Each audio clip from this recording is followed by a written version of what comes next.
hoy estamos con el mismísimo Noise, un vampirillo que conozco desde hace muchísimo tiempo. Muchísimo tiempo, estoy hablando de más de 25 años, 30 años creo yo. Imagínense a mí de 14 años llegando a un lugar llamado la Cueva del Gnomo y de pronto ver al Noise con la greña larga, todo blanco así vampiresco, a él y a otros tres. Y de pronto que sacan una botella que decía sangre de vino, sangre de Cristo. Y yo así de, no mames, esos güeyes son los vampiros de Aguascalientes, güey. O sea, pues así, esa fue mi primera impresión del Noise y de los Mesías, ya hace un rato totototote. Y ahí descubrí o vi por primera vez lo que era un sintetizador. El Noise nos va a platicar de esas y muchas otras cosas con ustedes. El Noise, señoras y señores. Gracias. Noise, ¿cómo estás? Muy bien, aquí feliz de venir a tu set. Órale. Y ser parte de tus programas que son muy divertidos. No me los pierdo. Los domingos, no los veo los domingos, los veo hasta el lunes en el tiempo de la escuela, del trabajo. Qué bien. Pero me divierten mucho. Qué chido. Oye, Noise, fíjate que yo siempre he tenido así como la curiosidad de cuando estoy platicando con alguien. Yo conozco un poco como la trayectoria final, pero no conozco el pre o el antes de que llegaran a la música. ¿Tú eres de aquí, de Aguascalientes, para empezar? No, soy de Ciudad de México. Bueno, nací allá. Naciste en Ciudad de México. ¿Y después de cuánto tiempo llegaste acá a Aguas? Llegué aquí a cursar el último año de preparatoria. De hecho, llegué al Instituto Mendel. Órale. ¿En tu familia eran muy músicos, muy musicales? ¿Había mucha música en tu casa? Pues no como culturalmente o como ejecutantes, pero a mi mamá le gustaba mucho la música. Por ejemplo, le gustaba mucho la música del rock and roll de los 60s. Le emocionaban los Beatles, era súper fan de los Beatles. Qué chido. De hecho, yo lo odiaba. Durante muchos años en mi adolescencia pensaba que era la peor banda y ya después, con el tiempo, le agarré sabor. Y a mi papá, bueno, también les gustaba como toda la música de los 80s, porque yo nací en el 74, entonces ya soy muy, muy viejo. Ok. Ya este año llego a la mitad, a los 50. Pero, pues, a mí me gustaba, bueno, casi siempre ponían José José, Emanuel. A mi papá le gustaba José Luis Perales, o de repente algunas canciones como de protesta. Porque qué bien. mi papá es... bueno, fue profesor de la UNAM y tenía doctorado, era investigador, entonces... ¿Le tocó lo del 68? Le tocó lo del 68, por ejemplo, y traía pues esa ideología de la gente de esa época, aunque él por sus estudios, como estudiaba y trabajaba, no le tocó ir a las marchas porque tenía que pagarse su carrera. Pero sí tenía parte de la ideología, y siempre escuchaba, cuando estaban haciendo el quehacer o estábamos comiendo, pues escuchábamos música, siempre tenían ahí la tornamesa, bueno, los tocadiscos, y ponían sus discos, ya sea de los Beatles o algunas otras cosas. De niños nos compraban que Parchís, Timbiriche, Burbujas, Cricri. Bien, entonces. Oye, y por ejemplo, tu papá es del DF, ¿y tu mamá? También, los dos eran de Ciudad de México, y yo y mis hermanos nacimos allá. Tienes dos hermanos. Sí, Germán Gutiérrez y Alan, alias DJ Pijama. Órale, qué bien. Ellos son mis hermanos. Que a veces la gente dice, ¿en serio son tus hermanos? Porque no los relacionan, ¿no? Pues sí, pero también están muy metidos en la música igual, ¿no? Tenía unos amigos que iban, por ejemplo, a los antros famosos donde se tocaba rock, que eran como los fresillas de la calle, que no era un fraccionamiento muy nice, pero eran como los fresillas que tenían más dinero. Iban a ver a Fobia, los inicios de Caifanes, los inicios de Ansia. Entonces iban, compraban los cassettes y nos los rolaban ahí para escucharlos. O sea, te tocó la onda esta de grabar un cassette y otro, o sea, el cassette original a la copia, ¿no? O juntarse a escuchar un disco. O sea, estábamos afuera en la calle, no sé si recuerdas que había estas grabadoras que tenían sus bocinas y eran de pilas. Sí, sí. O sacabas la extensión de una de las casas y le ponías play y todos ahí como lentos escuchando. Claro. Pero sí te juntabas a escuchar la música, ¿no? Sí, era como algo que pasaba en grupo, pues, no como ahora que ya es como muy personal la onda ya de la música. Y entonces llegaste aquí a Aguas y ya llegaste entonces con algún tipo de influencia o aquí pasó del rock y de todo lo comercial a descubrir como lo electro, ¿cómo llegaste al amor por los sintes? No, en esa época me gustaba mucho The Cure y Depeche Mode. Entonces siempre fui como, mi banda favorita es Depeche Mode y me gustaban las cosas que hacían con teclados. Yo no sabía que era un sintetizador en ese entonces, pero pues se me hacía padre que toda la música no necesitaban guitarras o baterías como otros grupos. Sí. Y sonaba diferente, eran sonidos que jamás había escuchado, entonces siempre me llamó mucho la atención, aunque no fue de mi generación, pero toda la época del New Wave, de Soft Cell, de New Order, y esta música que allá estaba famosa. También me tocó ir varias veces al Chopo y ver a los tipos, a los punks, o a los rockeros con las chamarras, las greñas, los paliacates, y decías, no, pues es otro mundo, ¿no? Te empezaba como a sorprender. Ya cuando llego a Aguascalientes, pues cambia mucho porque no había, o por lo menos como no tenía amigos aquí, nada más un primo, que era con el que me juntaba y le gustaban, se llama Marco Carlo, y le gustaba más o menos lo mismo que a mí. Un saludo para Marco. Con él pues compartíamos música. La persona que me acercó como al movimiento local fue Enrique Serrano. Bien, entonces, el Quique, que es el episodio número 2, por si lo pueden checar. ¿Y cómo fue?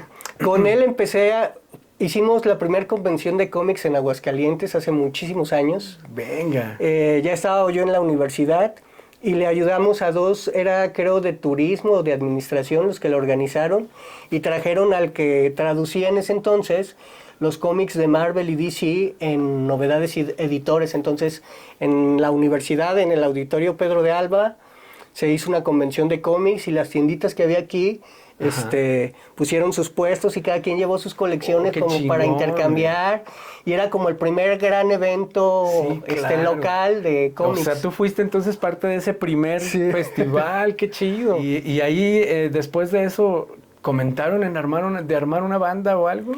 Tardó mucho tiempo. Él, por ejemplo, me decía, vente, yo empecé con él trabajando, él tenía un fanzine que se llamaba Bajo la Rueda. Okay. Entonces me enseñaba los fanzines, yo no sabía qué era. Bueno, los conocía en el Chopo, pero nunca me había acercado a leerlos o a verlos.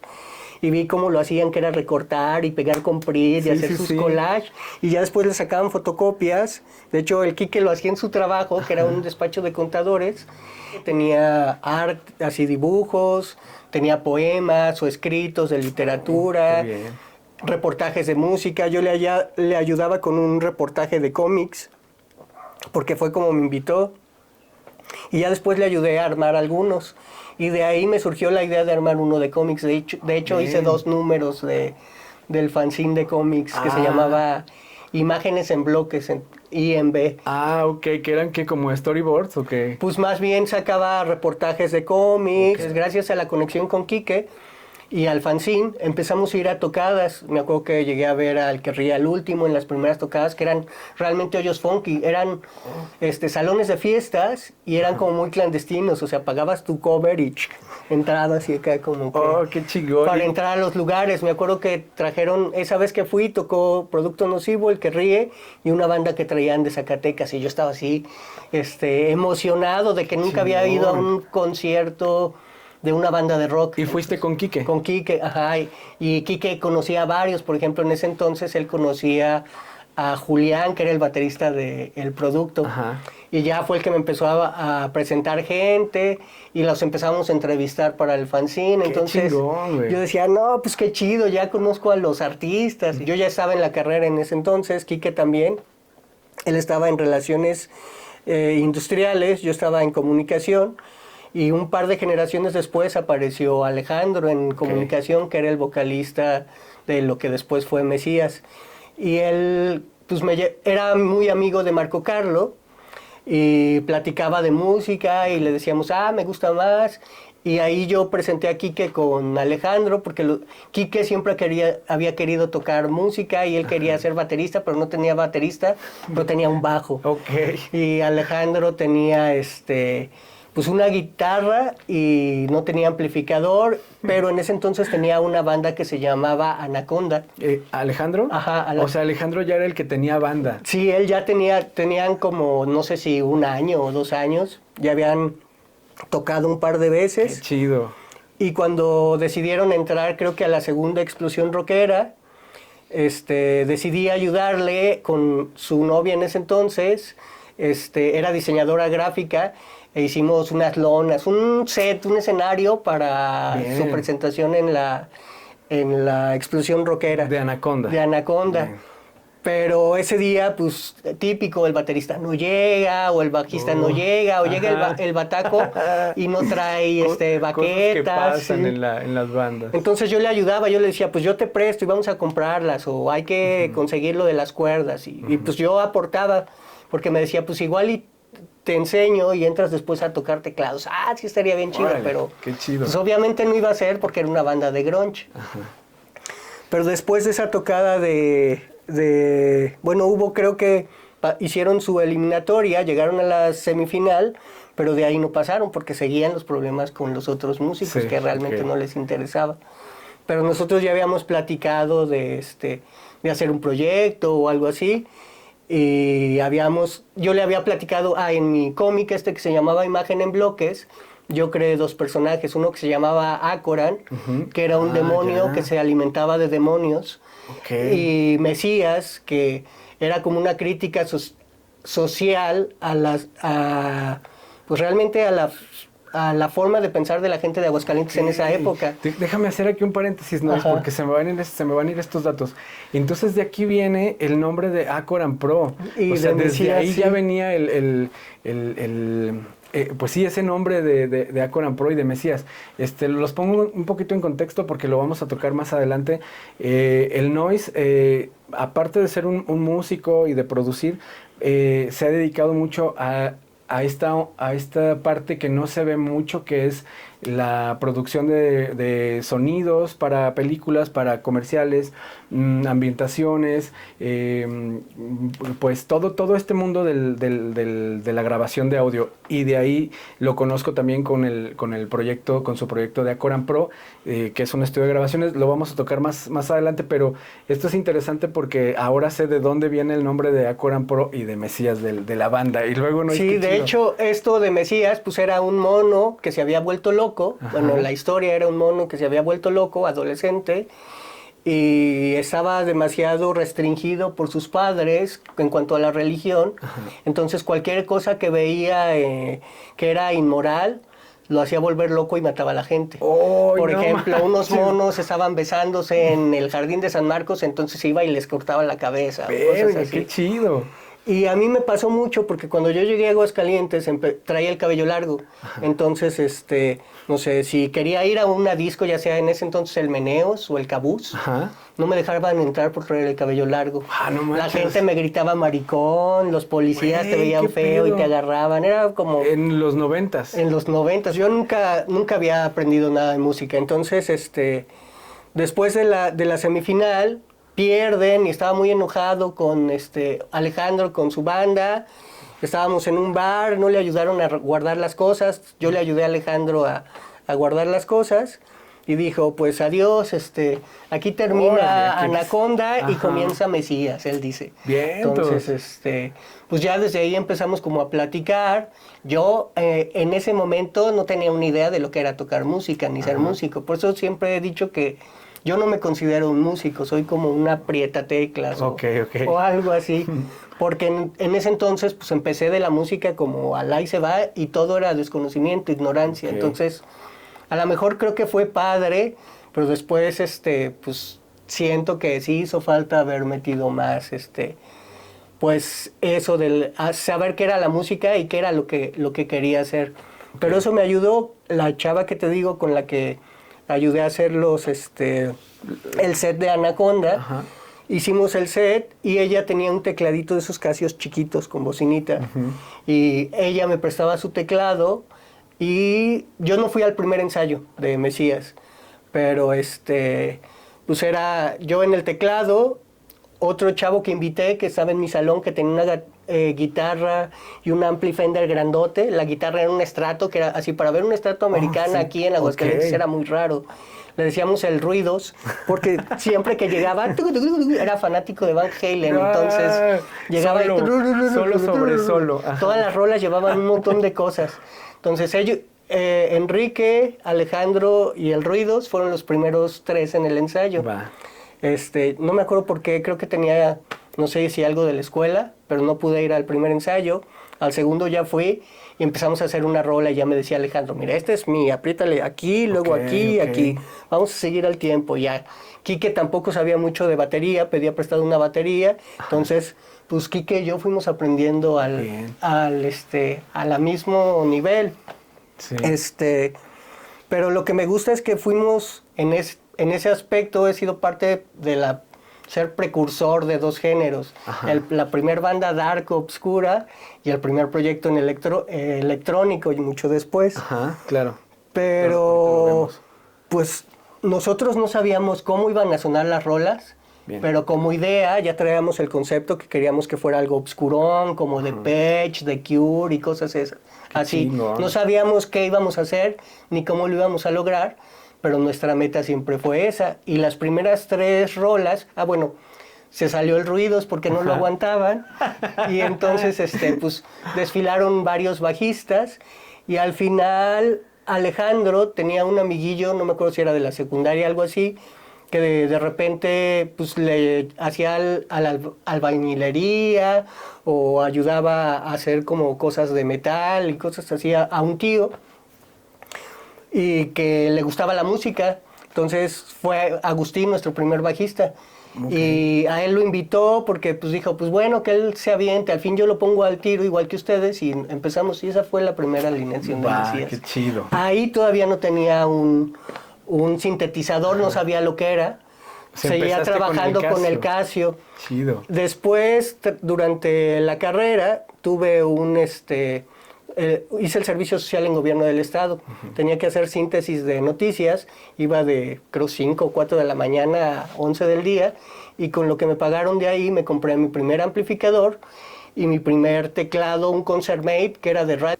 ¿Y qué pedo con tu familia? O sea, les dijiste, pues voy a tener una banda y me voy a comprar un ampli y un sinte, ¿no te apoyaron o no te dijeron, pues sí, adelante? ¿O no te dijeron, no, ¿por qué mi hijo lo perdimos para siempre o algo? Pues no, creo que no es que nos ignoraran, pero creo que mis padres siempre apoyaron lo que quisiéramos hacer. Entonces, qué chingón. Muchas veces no soltaban el dinero hasta que vieran que realmente íbamos a hacer. Y luego compré el Geras de Félix Culpa.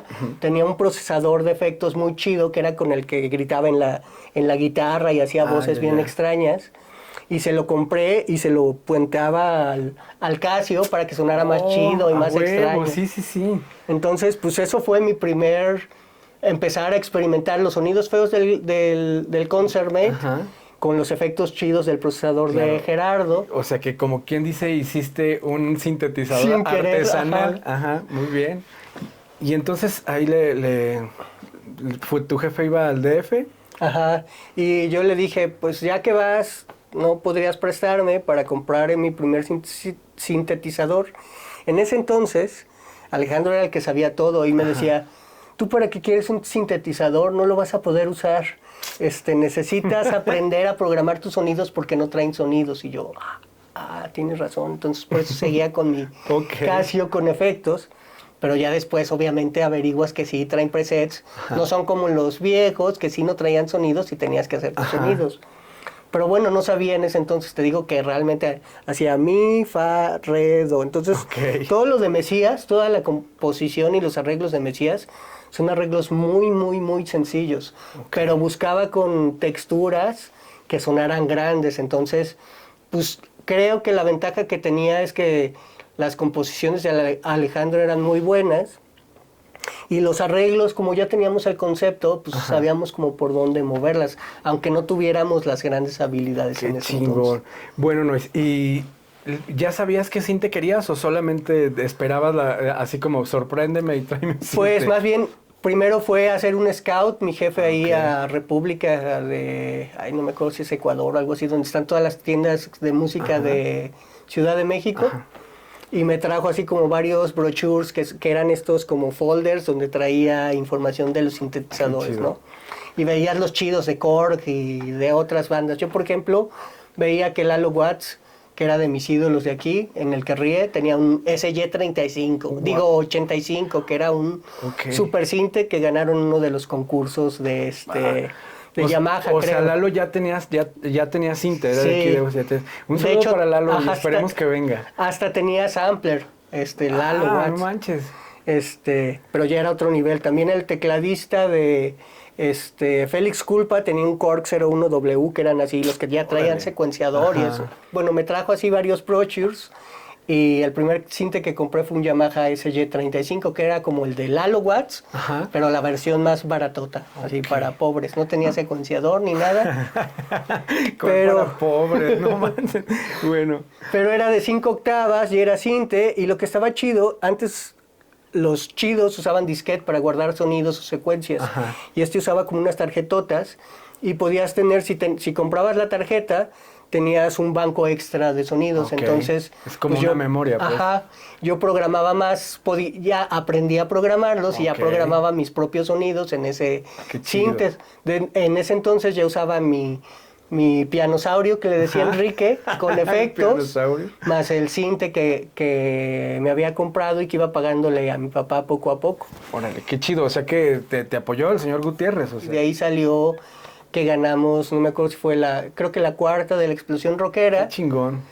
Y pues ya íbamos a grabar un disco formal y yo decía, voy a necesitar otro. En ese entonces... Y empezó la enfermedad del sintetizador. Me acuerdo que pues que yo quería uno como el de Félix Culpa, pero eran muy caros. Entonces yo me acuerdo que cuando iba a grabar el disco, el segundo disco, en ese entonces mi papá pues se metía como a concursos y cosas así, y hubo uno de escritura o no sé qué, de poesía del municipio de Aguascalientes, y ganó un premio, así que no se le esperaba. Él pues daba clases en la UNAM, daba clases en la Autónoma, escribía libros, porque siempre he escrito muchos libros, y se le ocurrió meter algo ahí. Poeta también, qué chido. Se metió algo, ganó, y le dije, oye, ¿no me podrías prestar dinero para otro cinte?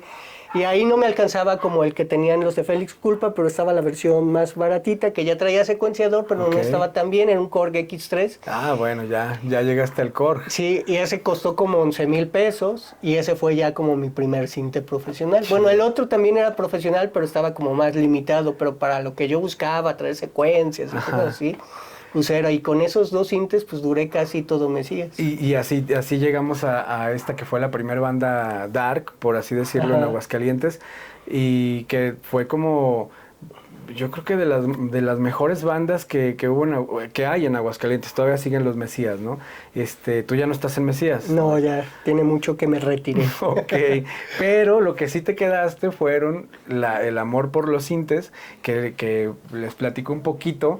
Pasa de que, no sé, Nois, ahorita me corriges, pero si por ejemplo 15 años atrás llegó Bunbury o Los Héroes del Silencio, quien ustedes quieran, y de pronto dicen, híjole, vamos a necesitar un sintetizador de tal marca, con teclas de adamantium, vamos a tener que ir por él a la ciudad de Guadalajara o a la de León. Pues no, eras como el friki de los sintes que decían, no, aquí hay un güey que tiene ese sinte, ¿no? Te llegó a pasar varias veces, porque creo que después se hizo ya como una empresa o un modo de business de ya llegar con el line-up. Y rentar el equipo. Pero a ti te llegó a pasar varias veces que alguien te buscara y te dijera, oye, préstanos este cinte de algo que te acuerdes. Sí, pues varios, por ejemplo, para la feria, o una vez que trajeron a un grupo progresivo a la universidad, después de Mesías, una de mis cosas era cazar en bazares instrumentos viejos. De hecho, mi primer análogo fue un Yamaha que encontré en un bazar que estaba en Circunvalación. Yo no sabía usarlo y le hacía ruidos, era un Yamaha CS15D, y hacía ruiditos y cosas así, y esas cosas las metí en el segundo disco de Mesías, que por ahí ya está en redes, bueno, en streaming, está en Spotify y en Apple y en todas las plataformas. Si pueden checarlo, como siempre les digo, en lo que están escuchando la entrevista, pongan ahí a un ladito a muy bajo volumen el disco de Mesías, porque en realidad, bueno, está buenísimo, pero van a darse cuenta como de lo que estamos platicando aquí, de los sonidos que estamos, pues sí, platicando. Y entonces ya cazabas instrumentos, que eso era algo que yo creo que ha de haber estado bien chido, porque has de haber descubierto cosas que la gente ni siquiera sabía que tenía, o que supiera el valor que tenían en la tienda, por ejemplo, en el bazar. Pues a la gente era como basura. De hecho, llegamos a ir, yo me acuerdo que en ese entonces José Luis Pérez, que después formó parte de Sayonara y de Playmobil Band, y él trabajaba en una tienda de música, entonces llegaban muchos señores y le decían, oye, tengo un órgano o una guitarra vieja.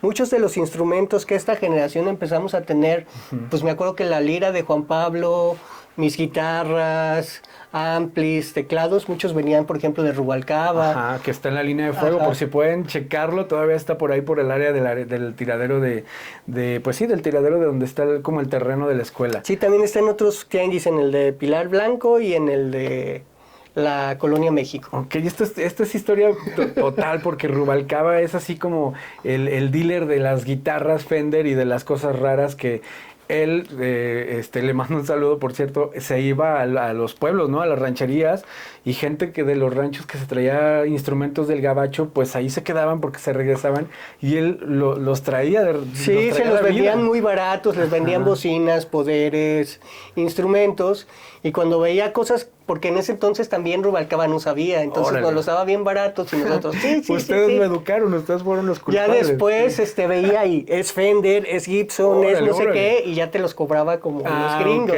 Ya se metía a internet a buscar, pero en ese entonces no, nadie sabía, y pues agarrábamos todas esas cosas.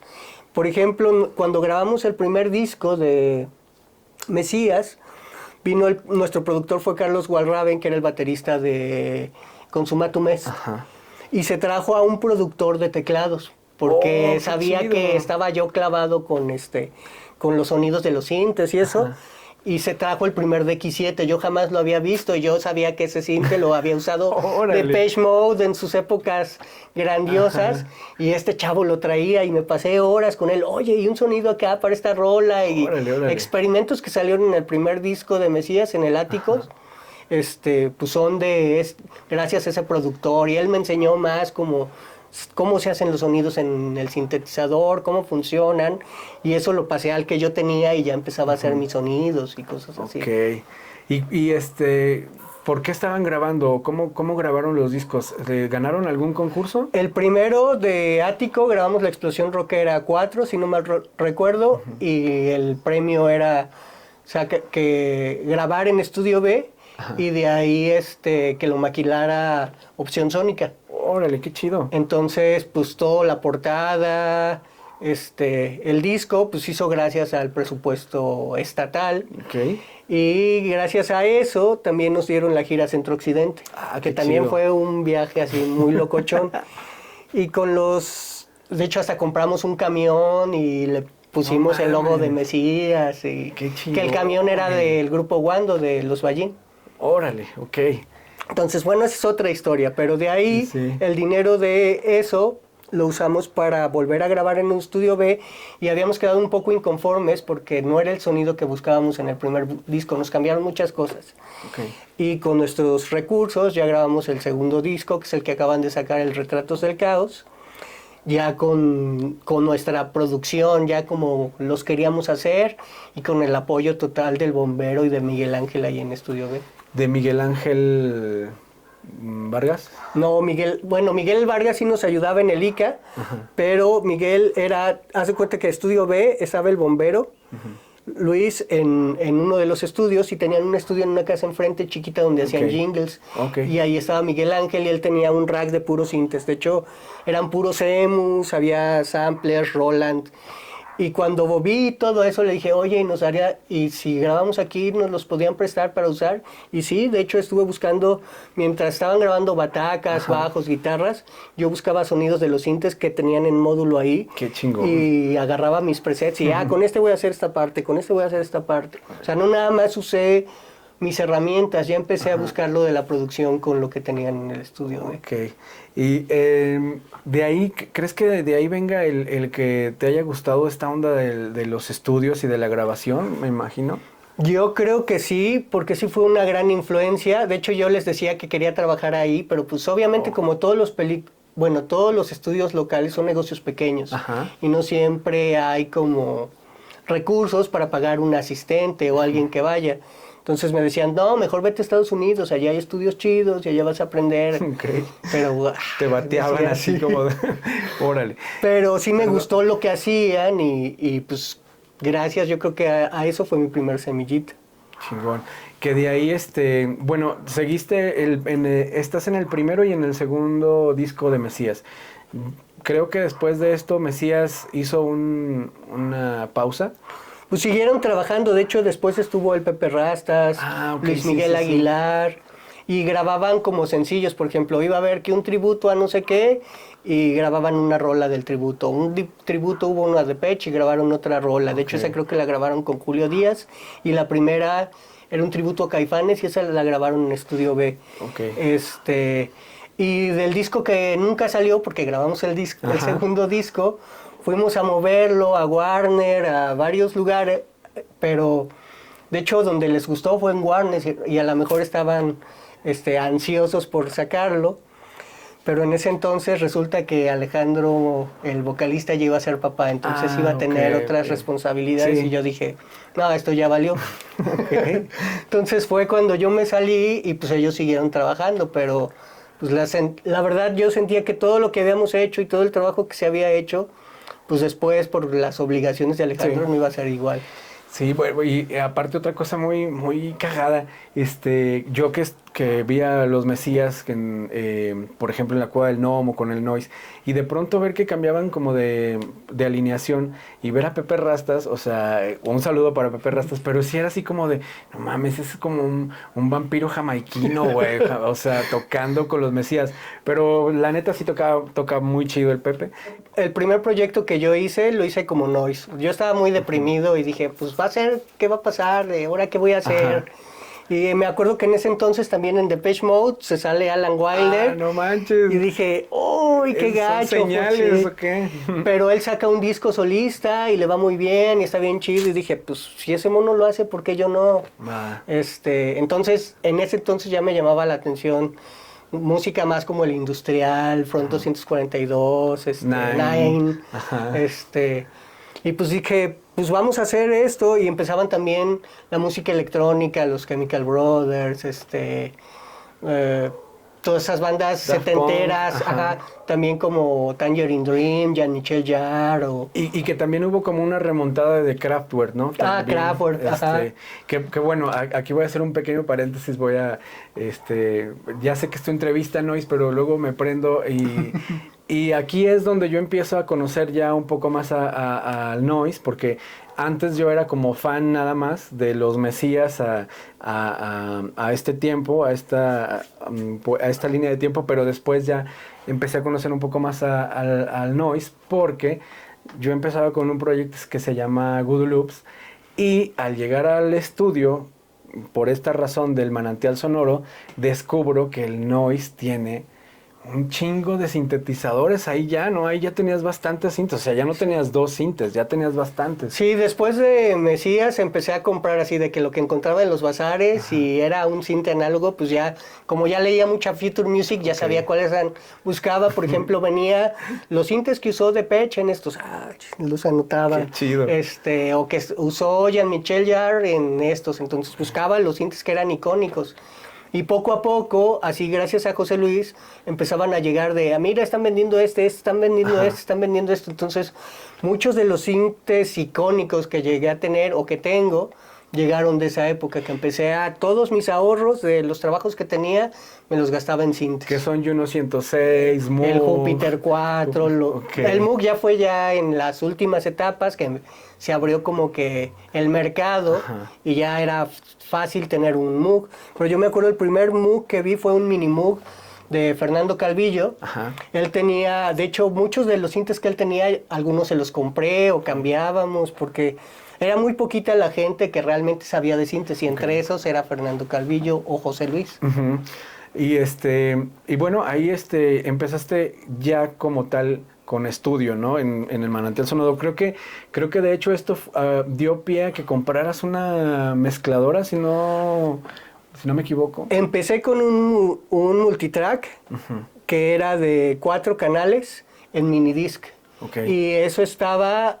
De hecho, Mesías empezó en mi casa, en la casa de mis papás, cuando vivía con ellos. Mi cuarto era el único en la azotea, era como un chorizo largo, era como el cuarto de la dependiente del aseo de los antiguos dueños. Y cuando llegamos ahí, pues fue mi cuarto, entonces tenía su baño propio, todo estaba vacío, era azotea, entonces nada más estaba mi cuarto. Y podía entrar por un pasillo de la casa sin entrar por atrás de la cocina, casa. Creo, ¿no? Yo fui a ese cuarto y vi cintas ahí también. Entonces empecé ahí mi estudio, quité mi cama, quité todo y empecé a grabar las primeras cosas con ese multitrack. Hice el primer demo de Noise, el primer disco de la José Alfreda, el primer disco de un proyecto de Uriel Villalobos, el que después fue God Is My Name y ahora hace música para cine. No me acuerdo cómo se llamaba, creo que La Espuma del Gusano era su primer grupo, que era también darketón, igual que Mesías. Nombres, no mames. Y empecé con ese vicio, ¿no? Compré mi mezcla, mis monitores y empecé ahí en el cuarto. Ya después me pasé a la colonia del trabajo donde tú fuiste. Donde te conocí ahí. Y ¿qué hiciste del Manantial Sonoro, Noise? ¿Lo mezclaste? Ahí grabé más bien algunos de las bandas y yo mi disco, pero por ejemplo ahí se hacían las juntas o las reuniones para ponernos de acuerdo. Y ya Abraham por su lado, no me acuerdo si fue con Lalo Watts, se grabaron otras bandas y al final ahí lo mezclaron y masterizaron. Qué chido. Pero del Manantial no, donde sí grabé más fue en el Punto Hidrocálido. En el Punto Hidrocálido. También el Punto Hidrocálido, que fue el segundo disco como de bandas en Aguascalientes. No recuerdo si fue ese, o te acuerdas el que hizo el logro de Armonía por la Vida. Sí. Donde ustedes grabaron, creo que fue en primer lugar y grabaron 6 canciones, luego Gobi 3 y luego no me acuerdo qué otra banda 2. Creo que Los Coitos Circuito en ese entonces, ¿no? Los Coitos Circuito, no me acuerdo. Que eran el Chino, que eran los Loreta, Loreta, se llamaban Coitos A ver si luego Circuito. viene también Rubén, a ver si se digna, porque está preparando disco nuevo.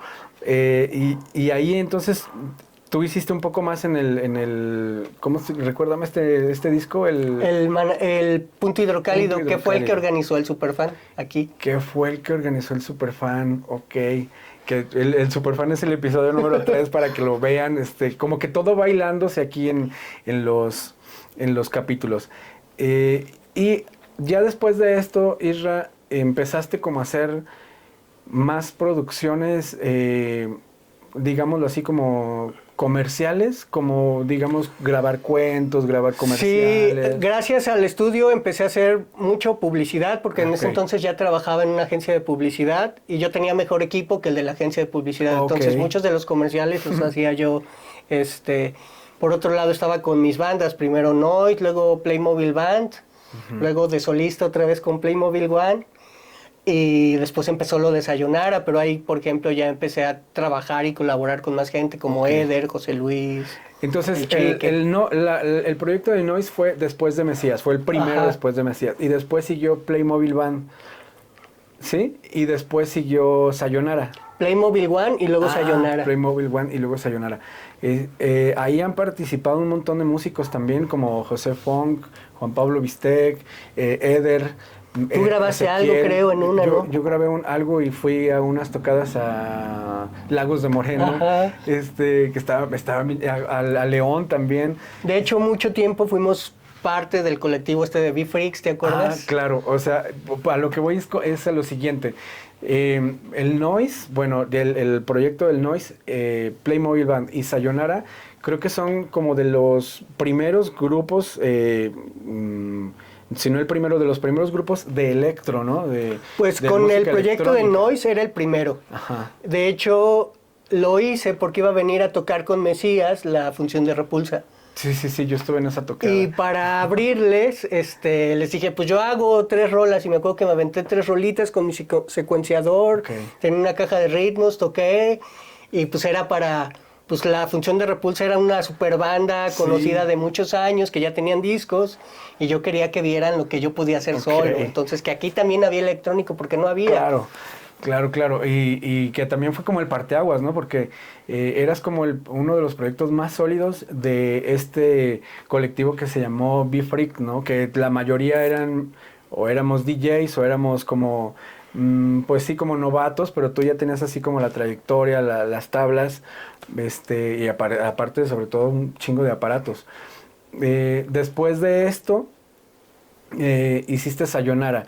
Sayonara, creo que estuvo la alineación un poco más constante, ¿no? O sea, creo que sí estaban más establecidos. Pues más o menos, más bien por época y por disco. Cada disco, ahorita Sayonara creo que tiene como 6 o 7 discos, pero cada disco fue una alineación diferente. Y el primero y el segundo, sí éramos una alineación como muy firme. Primero Eder, yo y José Luis en el bajo.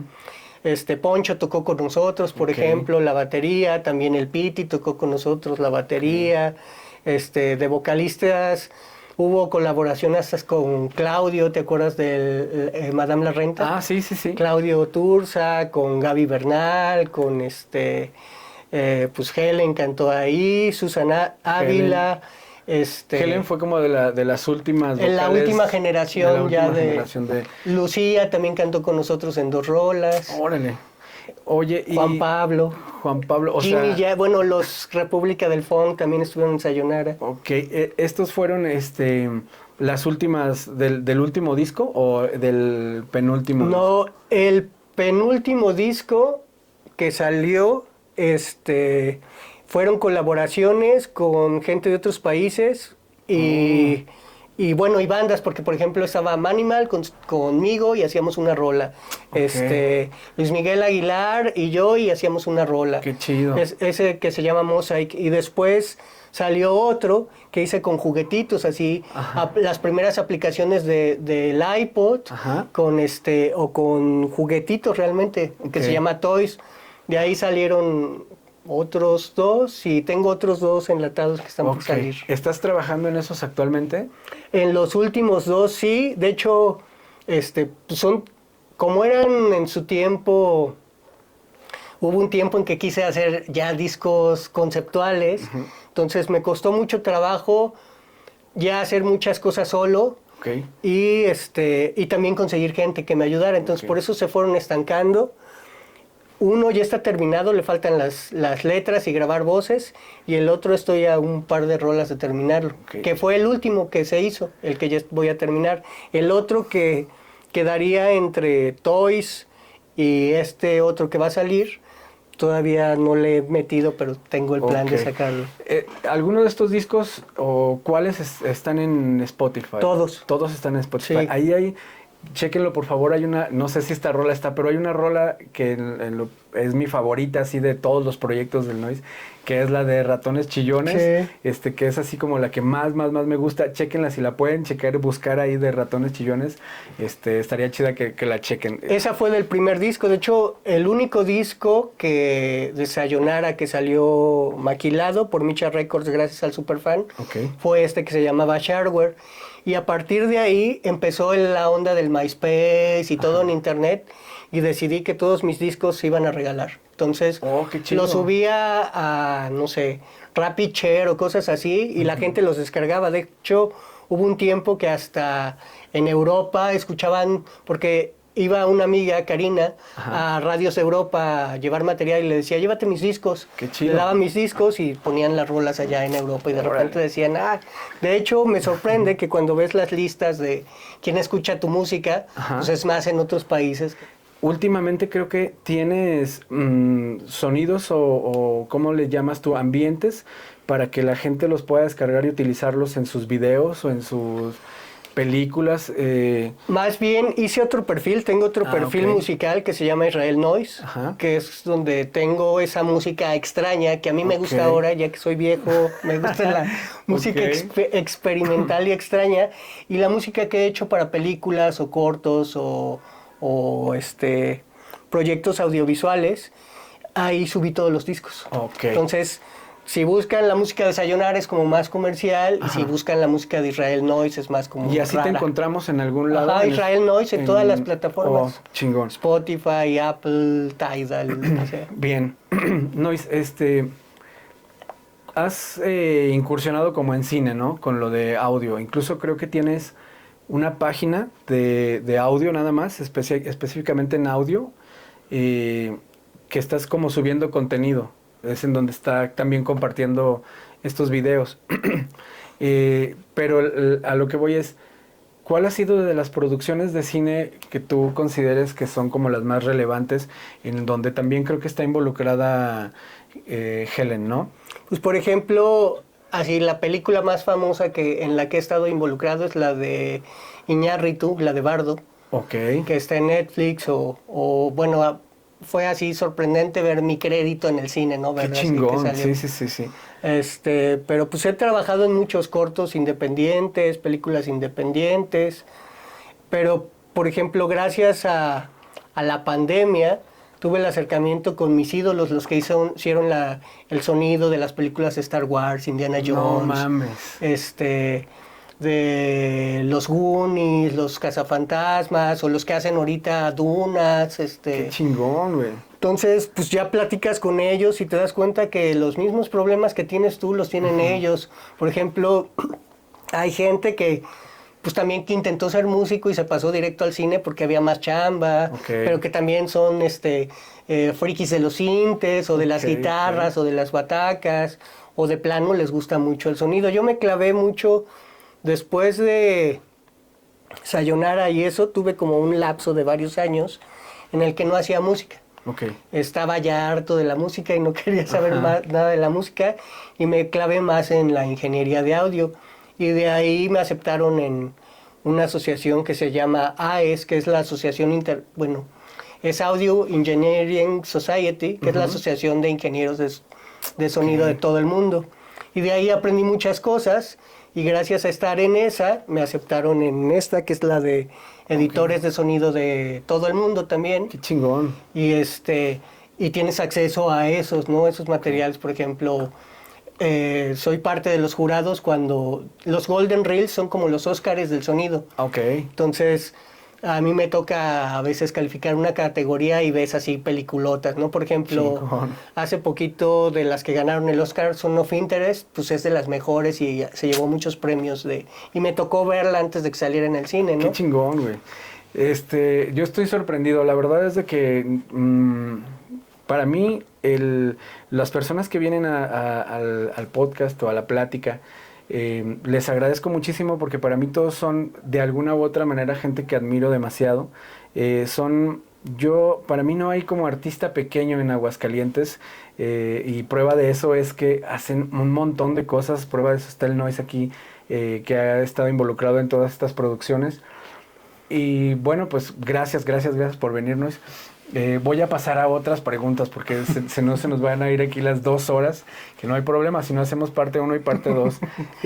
Noise, de todas estas personalidades que me estás platicando, nos estás contando, yo lo veo así como que tú estás en el mismo nivel que ellos. ¿Tú te sientes que estás como en ese mismo nivel? No me siento a su nivel, obviamente, porque no es lo mismo estar haciendo esto por 30 o 40 años y en producciones grandes todo el tiempo, a apenas estar llegando, ¿no? Lo que sí me da gusto, pues es ser de los 4 mexicanos que están en la asociación, o sea, nada más hay 4 mexicanos. Chingón.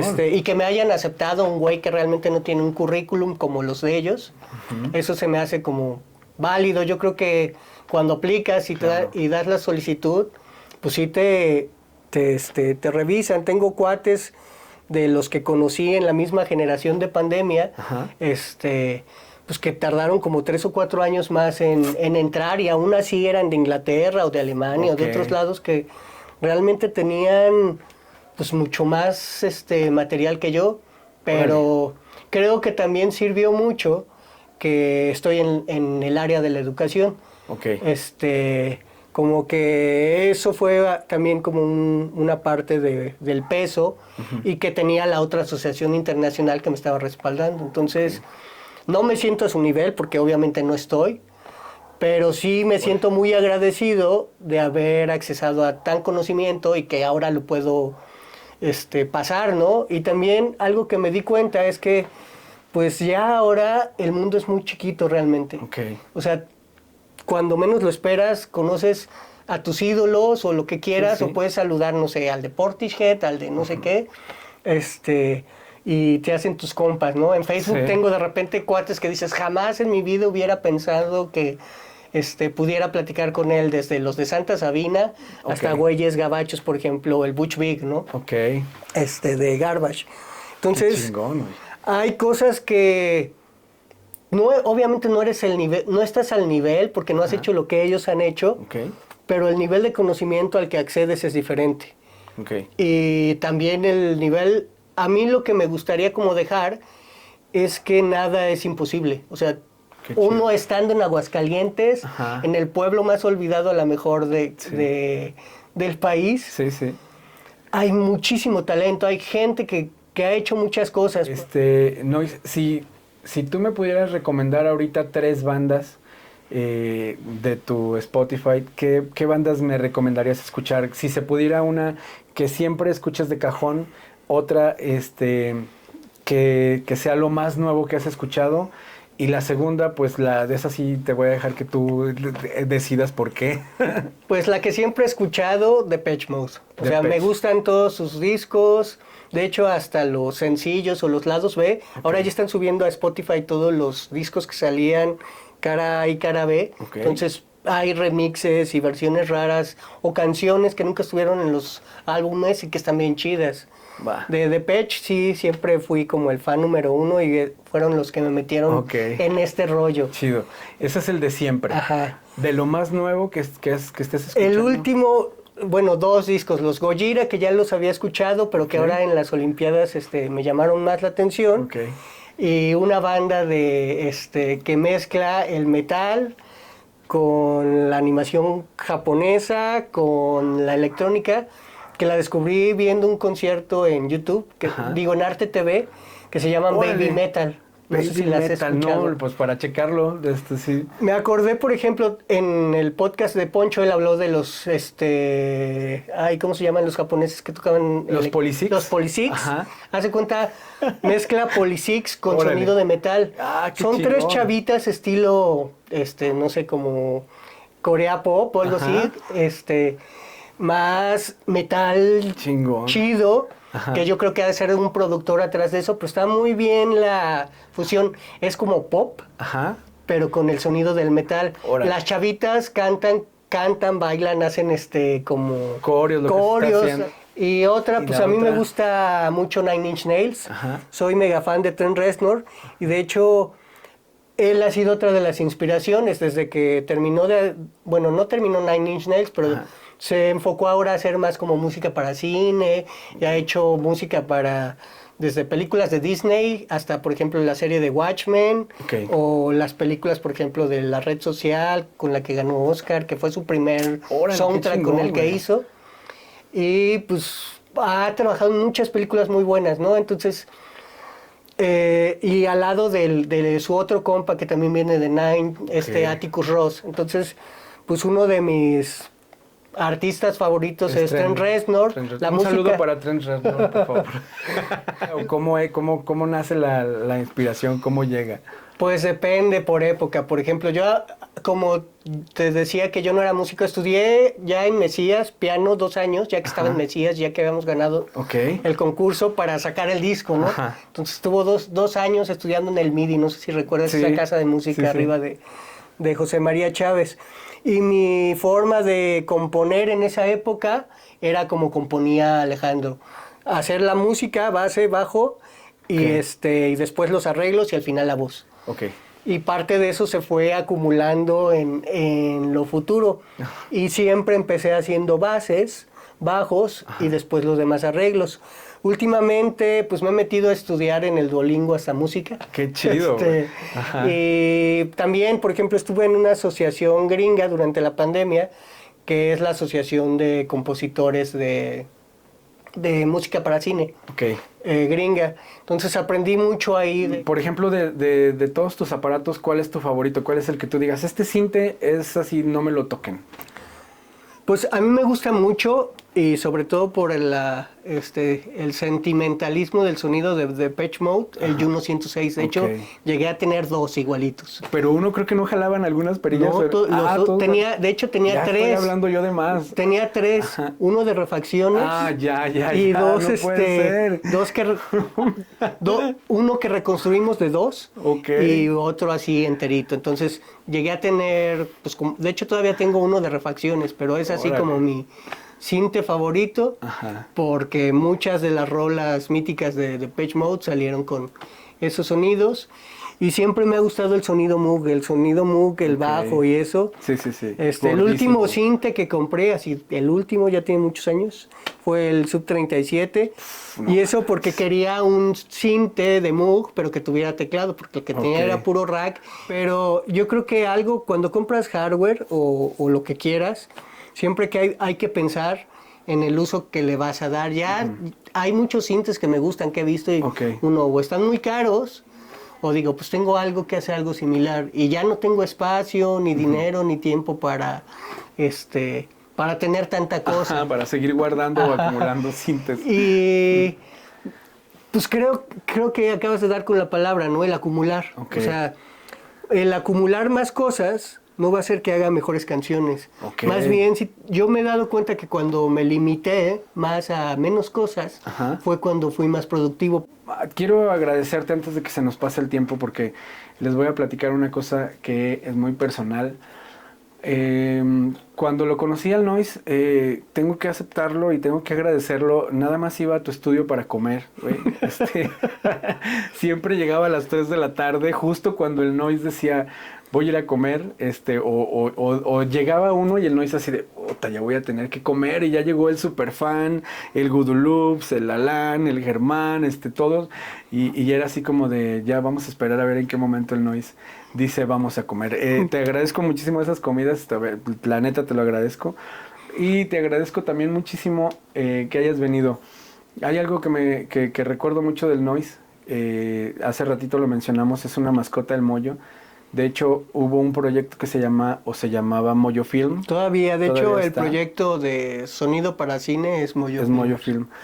Y esta mascota era un encanto. Yo sé que todas las mascotas que has de tener han de haber sido un encanto, pero esta mascota literal decía la palabra caguama, decía la palabra caguama, y ya sabía que era la onda de la cuestión de agarrar la bolsita de las caguamas, y él decía caguama y sabía que íbamos a ir por las caguamas. Entonces, estaba bien chido del Moyo. Un saludo para el Moyo donde quiera que esté. Claro que sí, casi nadie le manda saludos a las mascotas. Yo que tengo 3, ¿no las has saludado? Salúdalas. No, les mando saludos a la Meche, al Rafa y al Yair. Bueno, no, Yair es mi hermano, perdón, a la Chilindrina. Pero sí, Noise, muchas gracias por todo esto. Gracias por todos los consejos que siempre has dado. Aunque algunas veces me has mandado a la fregada diciéndome, pues lee el manual. Lo tengo que decir, pero que en realidad al final de cuentas sí es cierto, hay que leer los manuales. Sí salvan, sí ayudan demasiado.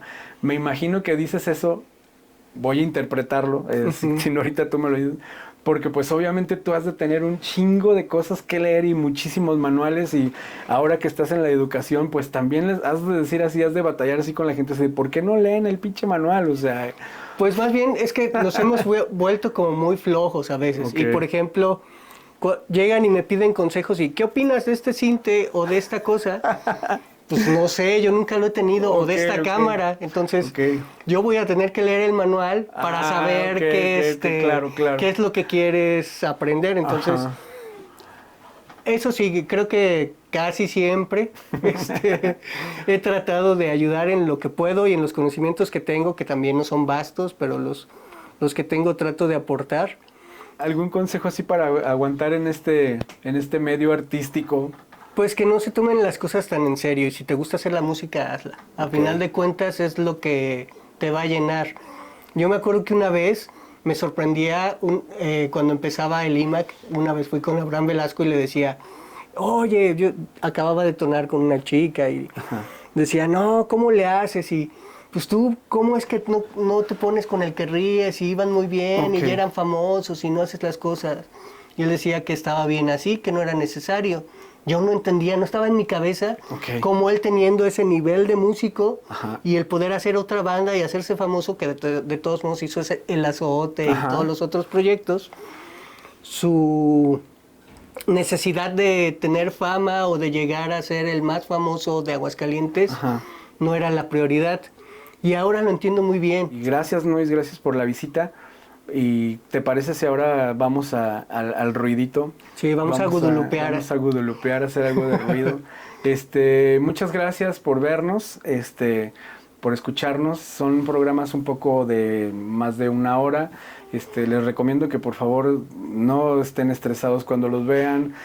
No lleven prisa, porque si llevan prisa se les va a dar coraje y van a decir, ay, demonios, voy a tener que pararlo para verlo en la semana, porque eso es lo que va a pasar con estas personalidades que vienen aquí a grabar con el Rascatripas and Friends. Muchas gracias. Quiero mandarle un saludo a Producciones Nayita y a Ale que son parte de todo este crew de la grabación de Rascatripas and Friends. Bueno, Nois, pues vamos a darle y muchas gracias por venir. Gracias, Giovanni, y gracias a todos los que ven esto.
Wow.